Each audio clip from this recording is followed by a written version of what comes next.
La rebategin com la rebategin, la dgaia és un pou sense fons de corrupció, descontrol, malversació de diners públics i casos d'abús infantil.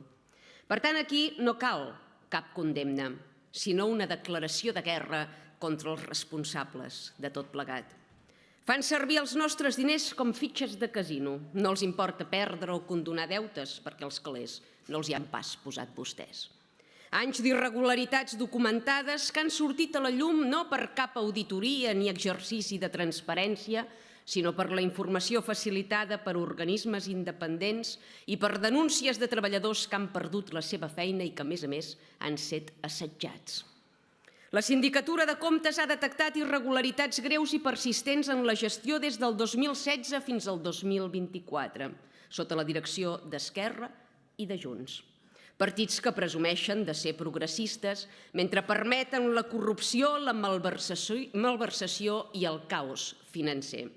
Pagaments indeguts per valor de 167 milions d'euros, una xifra escandalosa que els contribuents hem pagat a extutelats que en alguns casos no residien ni a Catalunya.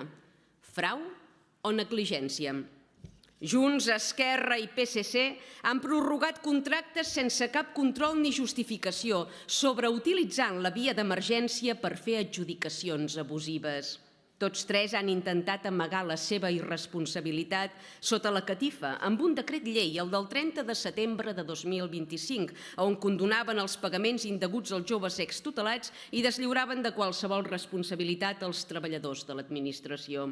Un decret llei que no va comptar amb el suport d'Aliança Catalana, perquè nosaltres quan aixequem catifes és per destapar-ho tot, no per amagar-hi res.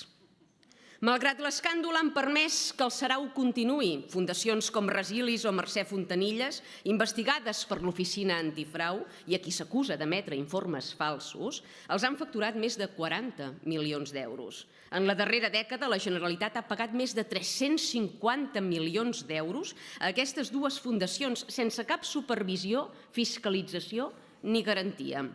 El missatge que han llançat a la societat és devastador. Si el problema és prou gros, si afecta prous actors i prous partits polítics, si la situació és prou compromesa, sempre es pot arreglar amb un decret llei farcit de lletra petita. Utilitzar les institucions per tapar-se les vergonyes i prendre el pèl al ciutadà hauria de tenir conseqüències. Si no davant dels tribunals, almenys sí davant de les urnes. Des d'Aliança Catalana no podem sinó exigir que s'iniciï una investigació a fons per esclarir les diferents participacions, que els responsables siguin processats judicialment, que es retornin tots i cadascun dels diners pagats indegudament i que es protegeixin els alertadors de possibles represàlies.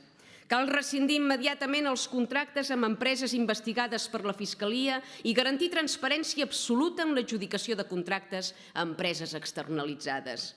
Durant anys, Junts i Esquerra han permès que centenars de milions d'euros dels nostres impostos s'escolessin per canals opacs, sense traçabilitat ni rendició de comptes, signant contractes milionaris amb empreses de dubtosa reputació.